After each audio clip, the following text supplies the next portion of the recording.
Alright, hello everyone, Mellightwood here, and this is another Halo Reach gameplay. Now this is a team doubles gameplay that I got here with my friend Riotist. Now we've been playing Halo, since Halo 1, we've been playing doubles, so we have a lot of experience, and this is actually a map from Halo 2, which was called Sanctuary, and I forget its name that's on now, maybe Asylum? I could be wrong, it doesn't matter. Anyway. This game starts off pretty slow, because I do die by this guy with a fucking needler twice. I'm not sure why they didn't go for their sniper, perhaps they didn't know it spawned there.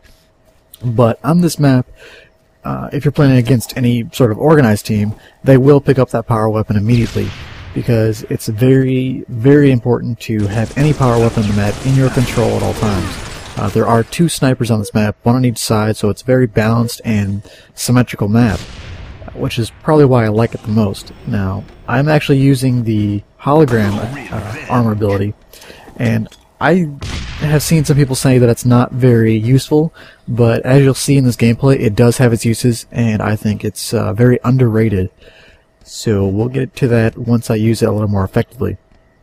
Now, for some reason, this guy on the other team, they finally decided, I'm going to pick up the sniper now, and they ripped my face off with it, but his teammate, for some reason, has the camo ability on, and all he's doing is sitting in the middle, not doing anything, and I'm not sure why. For whatever reason, there he is. He's just sitting there, taking his time, and he waited till I passed by him and showed him my back to start shooting at me. Which was kind of weird. Just a tip, don't do that. Don't just sit there. For some reason this guy really likes Needler too, so these guys are playing very strangely to me. I guess you could call them terrible. They do okay, I suppose, but here's an example of hologram here. So because I'm down, my shields are down, I'm very vulnerable. I decided, if someone's looking at me, I should have a distraction, and that's really what hologram's for, just straight up distractions. Because when you're using hologram, you can use it one of two ways. You can have it stand still by aiming directly at the ground and setting that waypoint down, or you can have it run the opposite direction that you're running, which is actually really interesting to do. Now, there's actually a third way that I don't think is very effective, but you can have it run the exact same way that you're going, just to think that let the other team think that there's two people running instead of one. Now, the way that you can have any sort of defense against hologram is that you have, is that when you, is that when you aim at someone, you can actually see the red name above their head. Now, with a hologram, this doesn't happen.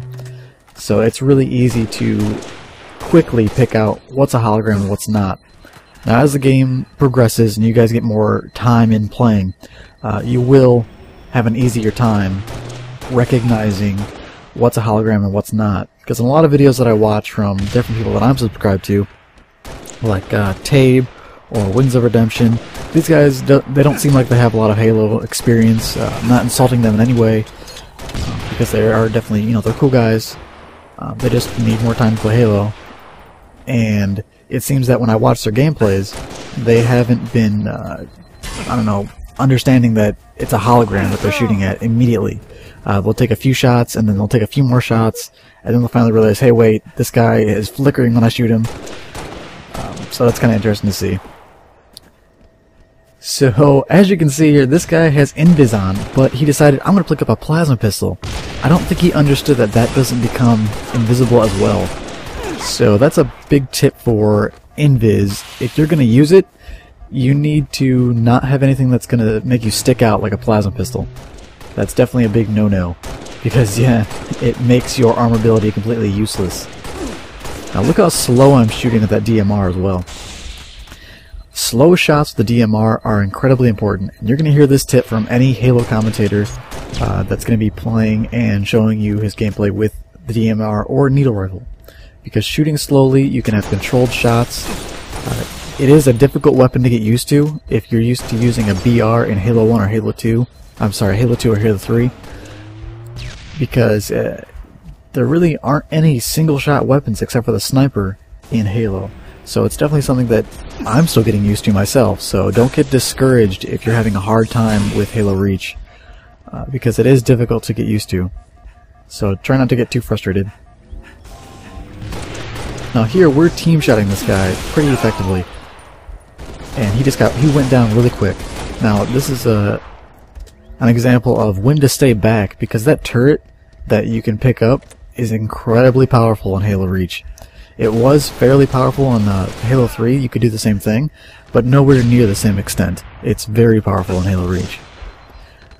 Now, this guy is underneath of us at shotgun spawn, and that's actually where shotgun spawns, by the way, underneath there in that tunnel, on both sides equally. And he is just constantly turning it on to screw up our radar. It's not really a good idea to turn that on. I guess maybe it'll screw with us, but because there's only 2 exits, we can watch them both.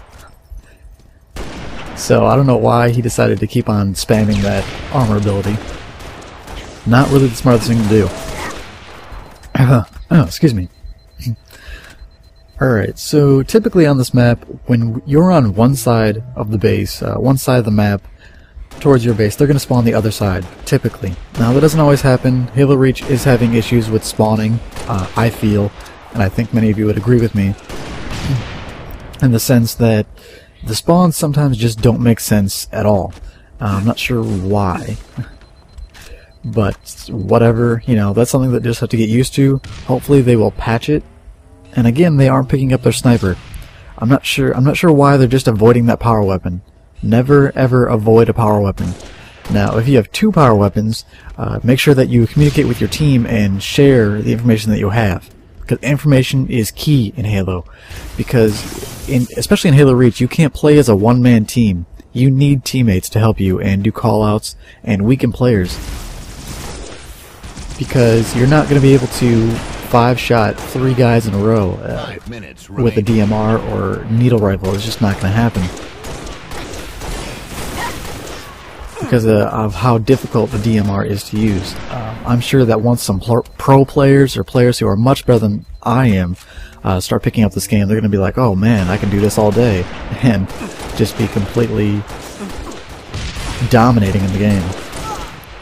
Now here, this guy was completely outmanned.